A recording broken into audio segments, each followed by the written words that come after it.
If you're brand new to sales or you're looking to get into sales, I made this video for you. My name is Angel. I've been in the industry for about 7 years now, and I've sold just about anything. My goal when I first started out was never just to become the alarm guy, the solar guy, the pest guy. I wanted to have a skill that was able to be transferred anywhere I go. When you're brand new, it can be very overwhelming because not only do you have to either one, pray that you join a really good team, two, buy really expensive courses and hope that you get the right information that guides you the right way, or three, just figure it out on your own. Most of the time, a lot of those are either very time consuming or very expensive. My goal with this video is just to give you everything that I learned the last 7 years so you don't have to spend multiple years just trying to figure out how to get consistent in sales. When I first started, I wasn't a natural sales guy. I was a guy that needed to read every single book, knock every single day, and also be pushed past my own mental barriers because I was scared to knock doors. I was scared of rejection. And so I needed somebody to actually help me and coach me through my own limitations. Some managers are going to just give you a script and send you out on the doors and say good luck. Other managers are willing to give you the information, but when you're failing, they're not willing to push you or sit down with you and coach you through where you're going wrong in your sales process. This video is designed to do two things. One is to prepare you for the next 3 years of your life in the sales industry. Two is to teach you and give you a solid foundation that you can use moving forward anywhere you go, including in your personal life. So hopefully you get a lot of value from this video and you take this and you're able to implement this wherever you go and decide to sell. But before we get into the main part of this video, I want to give you something that I wish everybody knew, because when I finally figured this out, it helped me go from 0 sales to having my best week the very next week. You've probably gone through periods where you weren't able to sell anything and you didn't know why. I want to talk about something that I think is super important that I've not heard anybody really talk about, and I'm not really sure why. So here's what I want to bring to you. In anything you do in life, you're going to have 4 crucial roles, and each one of these roles is very important to your success. The 4 roles are manager, mentor, teacher, and coach. Here are the main differences. Everyone has had a manager in their life. Managers are super important anywhere you go. They're responsible in making sure the machine is working properly on a day-to-day basis. We've all had a bad manager. We walk into work wherever you are. Nothing's ever organized. Everything's usually in disarray. They're always late. They're irresponsible, and systems keep falling apart. People keep leaving because this manager is absolutely horrible and they don't know what they're doing. Great managers make it really easy for people to go to work. He's the one that's keeping everybody accountable to rules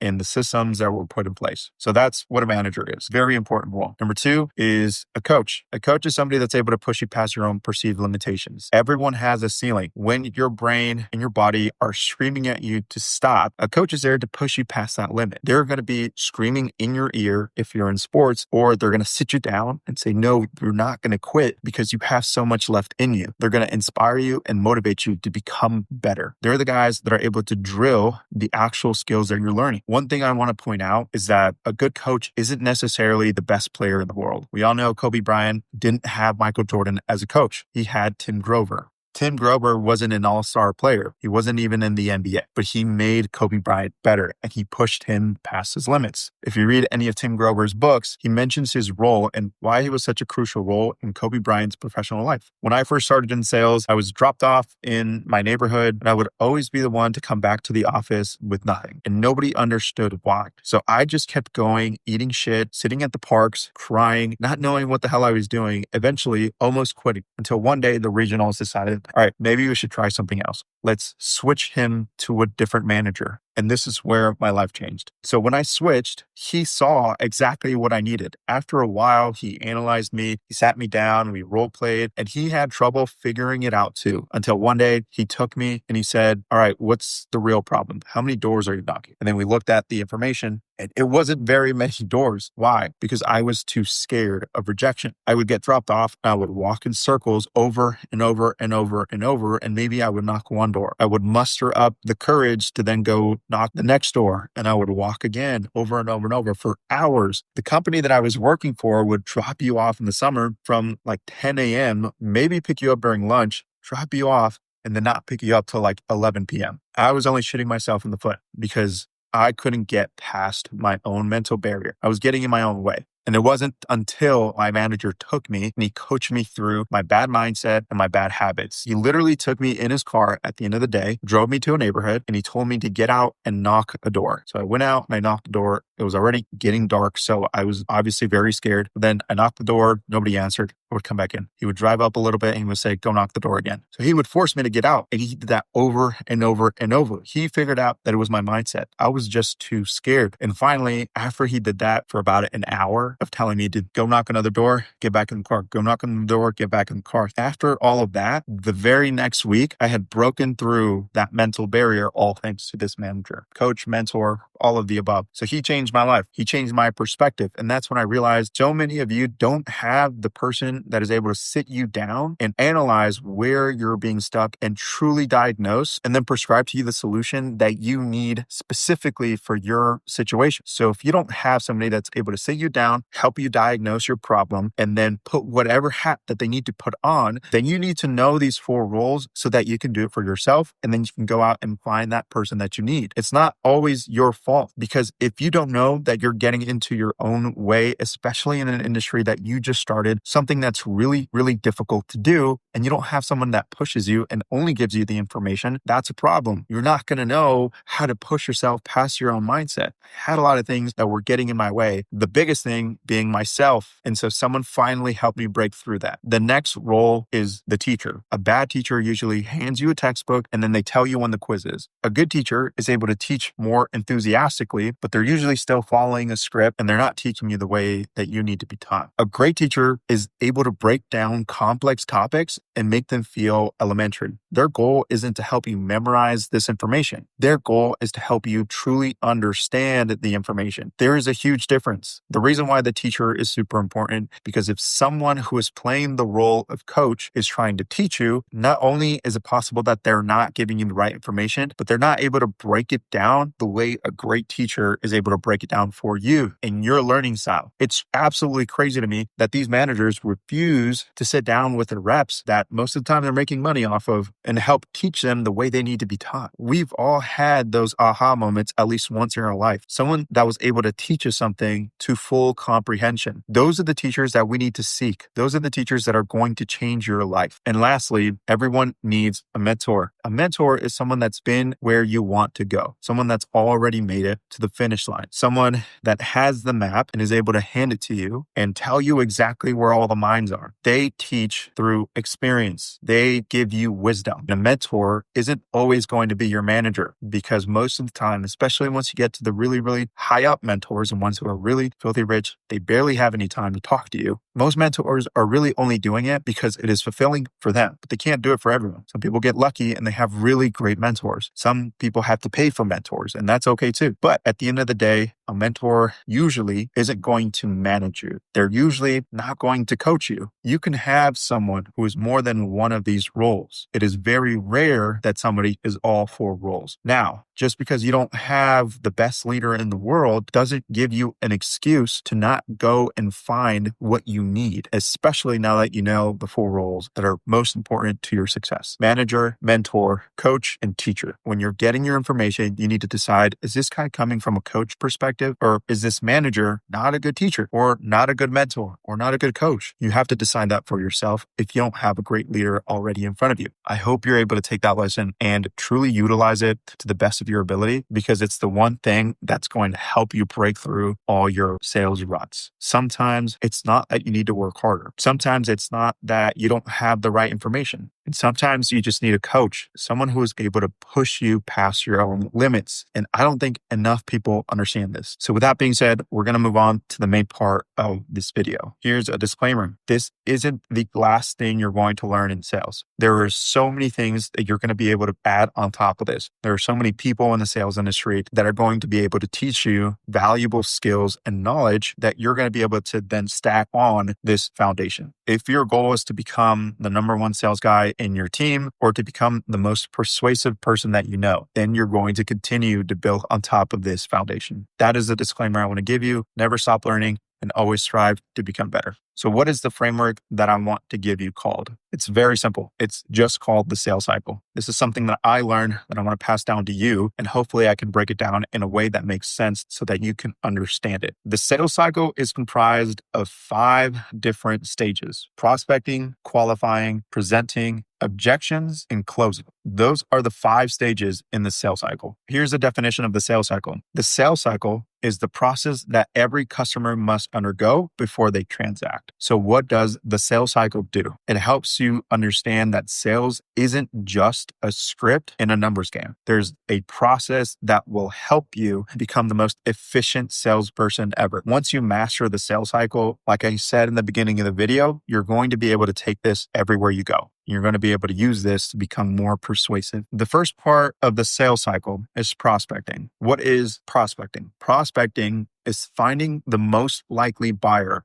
in the moment. What does that mean? So in every sale, everyone has an ideal customer. Let's call it the avatar principle. For example, if you were marketing on Facebook, Facebook Meta Ads is designed for you to help it find your ideal avatar. So it needs to know who to advertise to. How do you translate into the real world? We'll use door-to-door as an example. I did door-to-door for many years. It's what I have the most experience in. In door-to-door, when you're dropped off in the neighborhood, and let's say you're selling solar, you're going to be looking for very specific signs that helps you find the most likely buyer in the moment. Solar is a big ticket item. It requires a couple things. You need good credit for the most part, and you need to have a good roof. So those 2 things are things that you're going to be looking out for immediately when you're prospecting in a neighborhood. You're walking down the street and you're looking for signs that tell you that this customer is most likely a buyer. You may be looking for a good roof. You may be looking for things that tell you this customer has good credit. Maybe they've already bought from another company and you see an alarm sign of a company that you know sells based off credit. You see 2 new cars or well-kept cars. Maybe you're looking for a very well-kept lawn. Maybe you see an electric vehicle charging in the front. Your goal is to hunt strategically. It's also designed to help you become more efficient. If you're selling websites to local companies, you're not just going to call every single company that you could find. Some of those companies already have a really well-designed website that is optimized for SEO, and they have it all. You're going to be searching for customers that fit your avatar. Why? Because that helps you be more efficient. So if you're new to sales, sometimes you'll hear just knock more doors. Knock as many doors as you can. Sometimes you'll hear that sales is a numbers game. That can be misinterpreted. Most people are not saying that the more doors you knock randomly, the more likely you're going to get to a buyer. That is a strategy and it works for some people, but it's not the most efficient way to find your next customer as fast as possible. Now that you have your avatar and you know what to look for after that, then it's a numbers game. If all those signs are there, the likeliness of that being a buyer goes way up. Not saying it's 100% a buyer. That's where the next steps come in. So after prospecting, what comes next? Qualifying. So what is qualifying? Qualifying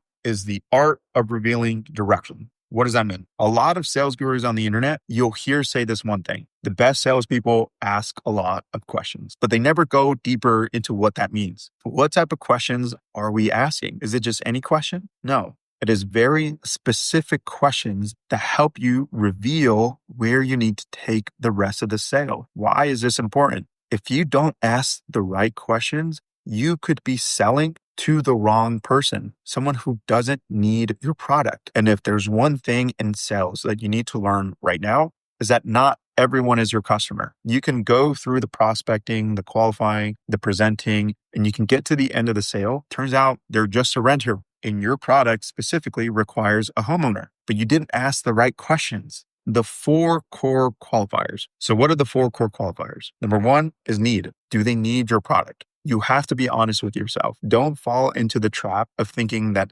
everyone needs your product. You have to come to terms with that. Some managers will tell you everyone needs your product, and they send you on a wild goose chase to make everyone your customer. And then you get down on yourself wondering, why the hell can't you sell to anyone? And that's because you're trying to make everyone your customer. Number 1 is need. Number 2 is money. Can they afford it? Do they have the means to pay for your product? Sometimes that could be hard to tell. And when you're new, it's very difficult to know whether it's a smokescreen, which I'll go over, or if it's a genuine condition, which I'll also go over later. But quickly, a condition is something that you can't get past. A condition is almost certainly a reason why they can't buy. It's not just an excuse. It's not something you can overcome. So if they don't have the money, if they literally lost their job and they're on their last dollar and they're filing for bankruptcy, you're not going to sell them a solar system. You're not going to sell them an alarm. You're not going to sell them a new roof because they don't have the money in their bank account, or they don't have the means to access the money, whether it's through credit. Maybe their credit is shot. They don't have money or good credit. If from that point you continue to pitch for them to try to pull money out of their ass, it's not going to work. The third core qualifier is authority. Do they have the authority to make this decision? This is where you need to find out if they're the homeowner. Can they buy this product?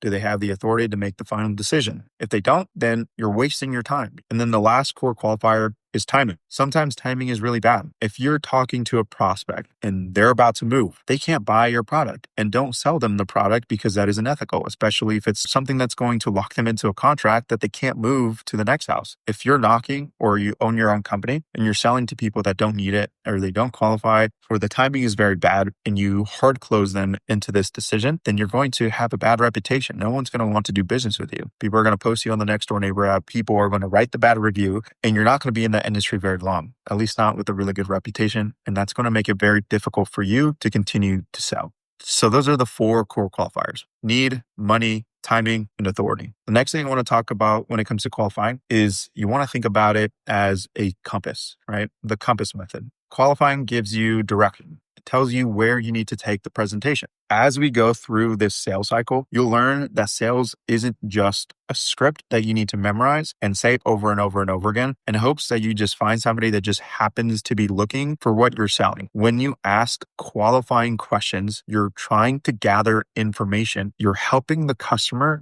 guide themselves to the end of the sale, to the close. You're practically helping the customer almost sell themselves. One of the things that it could reveal is an objection that you spot that you can overcome very early on. You're going to be able to reveal objections that may come up at the end of the sale. And that's what we're trying to avoid. The sales cycle is designed to relieve buying pressure throughout the entire sales process. What does that mean? When you get to the end of the presentation, most sales reps are given a script and they're told, read this word for word. And when you get to the objections, here are the things you need to say for every objection. Memorize these objections. And as soon as they say one of them, you now have the answer. There's a very simple way to sell that I don't think is very sustainable long term. And it's definitely not going to allow you to grow and become a better sales guy over time. If you're just reading off a script and you're not looking for information and you're asking very weird questions. I've been on some sales presentations where they're asking me questions not to reveal direction, but to elicit some kind of emotional reaction. The customer can tell what you're trying to do. And some customers are smarter than others. If you're asking these questions specifically to get the customer emotional about the sale, to me, that is a very bad way to go about the sales process, because the customer will know, they will feel that you're trying to manipulate them to feel something that maybe they don't feel. These questions are supposed to be designed to allow them to feel it on their own. For example, if you're selling solar, one of the questions is, over time, have you noticed your bill going up? And they will say, yeah, I have noticed my bill going up. If you ask, how much has your bill gone up over time? Then they'll say one of 3 things. They will either say, oh, not that much, or yeah, it's actually gone up about like $80 since I got here, which is a lot. Over time, that adds up. And you could say, so you can imagine why so many people are making the switch, because the bill just continues to go up. You know, it's already gone up on you this amount. It's going to continue to go up, especially because of inflation. Everything has gone up with inflation, so on and so forth, right? So you're revealing direction. You know that their bill has gone up over time. And 2, that's how they're able to get emotional about their bill. Some of these questions that feel very awkward or feel very forced are like, how would you feel if your bill came down $50? How would you feel? How would that make you feel? It's like, I don't know, good, I guess, right? It's very weird. It's not conducive to the rest of the sale. They're like, why are you trying to make me emotional about this? It's just solar. Some people are very weird about it. And the more you try to get them emotional with very obvious questions that are designed to make them emotional, or try to, people are going to see right through that. So a couple other ways that qualifying can reveal direction. If they have money, but no urgency, you know you need to create urgency. If they have urgency but no authority, you know you need to bring in the main decision maker. Now, if they have no money or no need, then reframe and move on. When you truly master qualifying, it's not supposed to feel to the customer like you're interrogating them. When someone feels like they're being interrogated, they become closed off and the trust starts to break, and all of a sudden you hit a stalemate. There's no moves that you can make that will allow you to continue the sale to the close. If in that moment in the cycle, they decide they don't trust you anymore and you continue the sales cycle oblivious to the fact that they don't trust you anymore because of the questions that you asked, most people are just going to let you finish the presentation and then just say they need to think about it and kick you out of the house and then never call you. For example, if you flat out ask, are you the decision maker? That question feels like an interrogation. What do you care if I'm the decision maker or not? Some people do have that mindset. Or you just reframe the question and you ask it in a different way. Like, so besides yourself,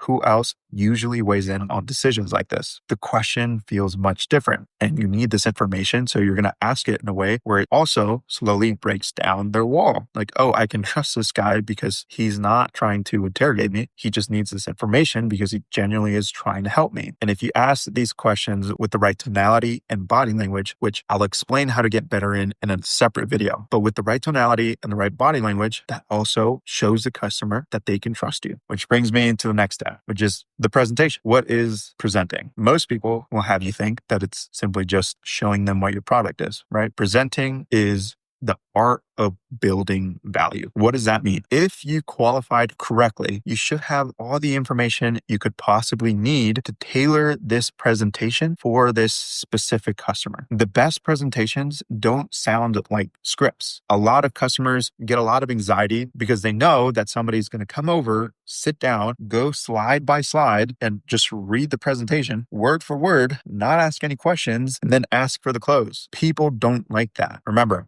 great salespeople are masters at increasing the probability that this sale is going to close. It doesn't mean that it's going to 100% close. And that's where I think a lot of these gurus, a lot of these people, they mess up because they guarantee that these one-liners, these answers to these objections, that they're 100% going to work. If you did everything else correctly, then the chances of those one-liners working is much higher than if you rushed through it thinking that the presentation is the easy part and then you go to objections and you get a lot of anxiety because you did the easy part, you set the presentation, and now it feels like you have to climb this mountain just to close this customer. If you're finding that your sales process looks just like this, where you get past the presentation and you're just battling multiple objections, then your sales process is structured incorrectly. Now, that doesn't mean that objections won't come up, but it makes it way less likely that they're going to be really difficult objections and way more likely that these objections will be handled like butter. Now, another disclaimer that I want to say is that I'm not saying that scripts are bad.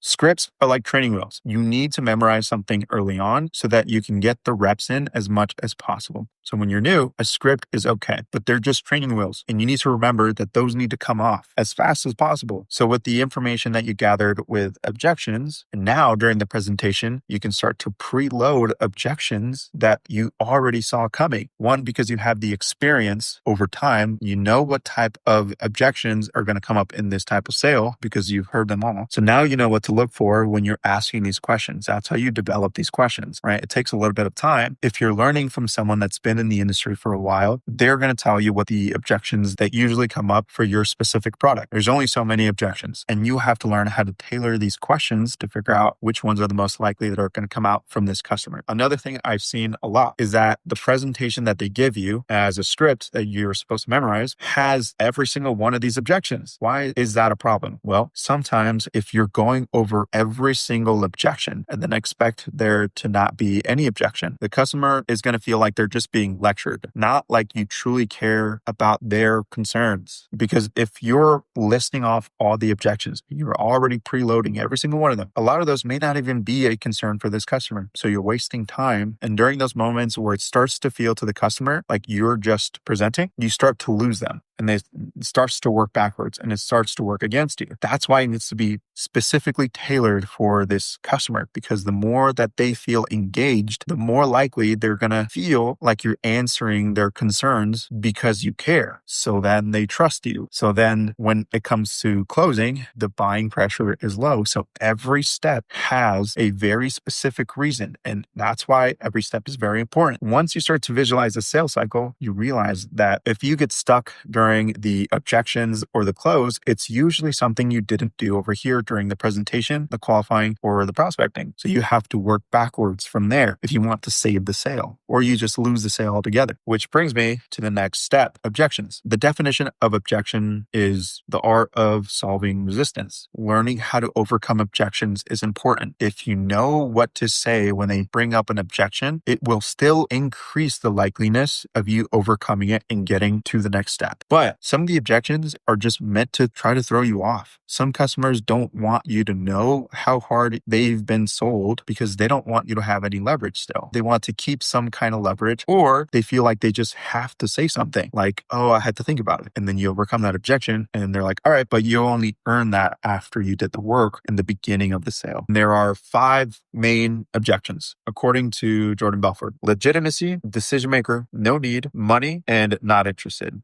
Those are the only objections that whatever they say fall under. And it's your job to know how to categorize whatever they say to one of these. They're like, oh, it just sounds too expensive. Their objection is a money objection. And then you have to dig deeper and ask questions. And why is it too expensive? And you either reframe it or you reloop and you build value and help them understand why it costs the way that it costs. There's multiple ways to go about it. Or you say one of your lines that you were taught to say or you were taught to memorize and hope that it goes through. Now, another thing when it comes to objections is that there's multiple different types of objections. It can be very confusing because some of these aren't objections at all. For example, some questions feel like objections, but they're really just that, a question. So if you don't know how to classify what the customer is saying, for example, if they say, I don't know if these panels are going to look good on my roof, or for pest control, I don't know if this is actually going to do anything for the bugs that I'm seeing. That might just be a question. If you reframe it in your head and take it as a question, which you can do for all objections, but I don't recommend it because some of them aren't questions. And it depends on what part of the sale you're in. So if you're at the beginning of the sale, you're most likely going to get smoke screens. What a smoke screen is, it's kind of self-explanatory. A smoke screen is basically just designed to get you off the door or get you off the phone or get you whatever it is. Sometimes most smoke screens are just habit. People are just used to throwing these smoke screens when it comes to these sales presentations because they don't like salespeople or they have a previous bad experience with some other salesperson that was way too pushy. Some customers will throw a lot of smoke screens and others not that many, but they're very easy to overcome. So again, a question is something that they just need clarification on. A smoke screen, they may be hiding their real concern or they're just trying to get you to stop talking. A real objection is something that they're genuinely concerned about. When it's a real objection, usually they'll bring it up multiple times. It's something that you need to take time to overcome. If they don't feel like you're trying to solve this genuine concern, then they're not going to buy because they don't trust you or they feel like you don't actually care. And if at that point you work super hard to show the customer they can trust you and that you actually care and you get to this one concern and you're just trying to steamroll it, they're going to pull back into their shell and you're going to lose them. You're going to go from, oh, this sale is 100% a close. And then you get to that one actual objection. It's a genuine concern and you try to steamroll it and then they almost feel betrayed. You failed to classify what they were saying as a real objection, a genuine concern. The next one is a condition. We already talked about it. It's not something that you can really solve. A condition is usually just a hard stop. Now, sometimes even the best sales guys get thrown a condition later on in the sale and they weren't able to capture that early on, but it's very rare and it shouldn't happen very often. For a new guy, it could be detrimental to your mindset, and your mindset is your most powerful weapon. You're trying to avoid everything as much as possible that's going to affect your mindset. And the last one is a complaint. A complaint is an emotional response. Maybe you triggered the customer because of something you said. You weren't very considerate. Complaints are usually pretty easy to overcome. They just want to feel heard and they want to feel understood. So if you can accomplish that, especially with your body language and your tonality, then complaints should not be an issue for you at all. Now, I could go over all 5 objections and how to overcome them, but I'm going to save that for a separate video because I want to go into detail about every single one of them. So I'll either make another video or I'll put it on my school community as a course. If you want to join it, I'll put the link in the description. All of this leads me to the very last step of the sales cycle, closing, the one that probably everyone's everyone's been waiting for. The definition of closing is the art of relieving buying pressure. The entire sales cycle was intended to make this last step the easiest part of the whole sales cycle. You're probably wondering, what the hell are you talking about? Everyone talks about how hard closing is, and you have to know all these different closes. Yes, closing can be very hard. I'm not saying that it's always going to be a walk in the park, but in my experience, if you're able to master the rest of the sales cycle, from prospecting to qualifying to presenting to objections, closing should be the easiest part. When you're relieving buying pressure, what does that mean? Every customer or prospect has been in a situation where they get to the end of a car sales scenario or anything, and they're met with high pressure sales. So their wall immediately goes up as soon as they know that you're about to ask for their money. If you're getting to the close and you sense this giant wall and your mindset is, okay, this is when I go to war, I'm going to tell you, you should know how to close, and you should 100% treat it like a separate skill, because even just asking for the close alone increases the chances of you closing that sale by quite a lot. A book I highly recommend every new sales guy needs to read is The Closer's Survival Guide. Grant Cardone does a very good job at explaining why closing specifically is one of the ultimate skills to have no matter what. This is true. I will not deny that. But there is a way to make it really easy for you, and that is by doing all the work over here so that this feels like butter. If you did your job correctly, they should already trust you. They should already trust your product. They should already trust your offer. They should already trust your company. And when you go and ask for the sale, however you do it, whichever close you decide to do, which I will also make another video on, all the different closes that you can have. When you go and you take one of those, let's say the silent close. If you look at them and say, perfect, if everything made sense, all I need from you is just to authorize this document. You hand them the pen and you stay silent. Now, the silent close, once you ask for the close, you do not say a single word. You just stare at them or look at your iPad. You don't talk. If you talk first, usually you lose the sale. At least that's the mindset that you should have. If you start to say things like, oh, and just remember, you get this thing for free, just like I said, and this and that, and like you start to panic, you need to be stoic with the silent close. You hand in the pen and you stay silent. And they say, all right, and they sign. That should be the end of it. It should be very simple. Or the schedule close. When you ask them what day works for them, you look at the schedule and you say, as far as install goes, I have next Thursday available at 3 p.m. Does that work for you? And they'll say, yeah, that works. Cool. It's closed. Done. You move forward. Sign the paperwork, get whatever you need to get, pictures, whatever you need, and the sale should be done. The sales cycle is super important because if you do it correctly and you master it the way it was designed to be mastered, not only should the close be very easy to get by or no objections at all, but your cancel rate should be at an all-time low because they trust you. You did the work. They feel like you care about them. So they have no reason to believe that this product isn't a good fit for them. I'm not saying none of your customers are ever going to cancel again. It's inevitable. Things happen, but it should be at an all-time low because, again, the goal with every step is to increase the chances of you closing this sale to almost a certainty, to decrease the buying pressure for the customer so that they feel comfortable making this decision, whatever that means for this specific customer. And so that later, when they're thinking about it, they don't have buyer's remorse. You've checked off everything on their checklist, especially when they start to overthink. If you have that type of customer, there are those type of customers. If your sales cycle in whatever you do is a very long one, like roofing or solar, and there's a period of time where the chances of them canceling are really high, especially if the install takes quite some time, or if you have a very short sales cycle, like alarms or pest control, and the installs happen relatively quickly, or you have a service or a website, whatever it is, you need to figure out what your sales cycle looks like because it doesn't end at just the close. If you sell alarms, they can still cancel and that hurts your back end, or you get a clawback. Same with pest control. If you're in solar and you completely ignore the customer after the close, they will cancel. They would say everything that this guy said is completely false. I don't trust him because he won't answer a simple text or a simple question because it's not on my roof yet. Or with anything else, it is not over until the money is in your bank account. And not only that, then they have referrals. If you show them later on that they can't count on you as their sales rep, then they're not going to want to send you anyone because they don't trust you anymore. So to recap the entire sales cycle, it is a 5-stage process that you have to take the customer through every single step. If you come across some friction at some point in the sale, it is usually that you messed up somewhere before. This gives you the ability to self-analyze your own sales. sales. Get good at prospecting, get really good at qualifying, get really good at presenting, get really good at objection handling, and get really good at closing so that you can do everything in your power to become the best salesperson ever. And you can hold yourself accountable. And if you're a manager and you're using the sales cycle, you have a system that you can go through and say, okay, is it prospecting? Is it qualifying? Is it objections? Is it presenting for your sales reps? So you have a system that helps you diagnose where your reps are going wrong, where they're having trouble. Where's the bottleneck? Okay, let's work backwards. Let's see where I can help you. The sales cycle is super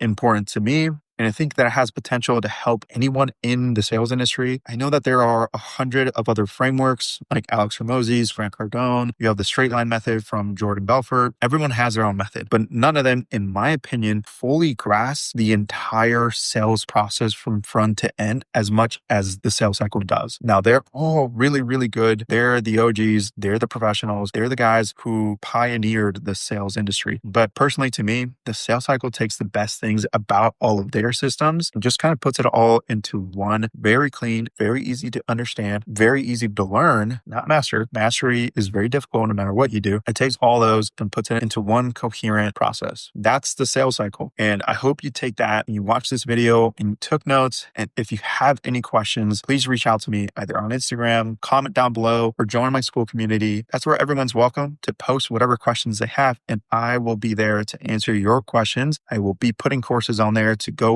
more in depth about each one of these topics. Even this training video is still just a very small amount of information compared to the vast amount of information out there that can take you from beginner level sales guy to the ultimate persuasive master sales guru. Like I said, never stop learning. This is just designed to give you a foundation to build upon. I hope you take it and you run with it. If you have any questions, like I said, those are all the places you can reach me. I hope this was as valuable for you as I intended it to be. And I hope that if you got a lot of value from this video, that you subscribe or you send it to somebody that you know is struggling with sales, and maybe this will help them too. This is my first video, and I know it's not perfect. It's filmed on my iPad Pro with a not so good microphone, a not so good camera, but I wanted to start and I wanted to get this video out there so that I could get good at talking to a camera and just to start making content. It's one of those things where if I didn't start now, that I wasn't going to start ever. If you got value from this video, subscribe, like the video, join the community, or just send it to somebody that you know that this could help. And with that being said, thanks for watching. I'll see you in the next one.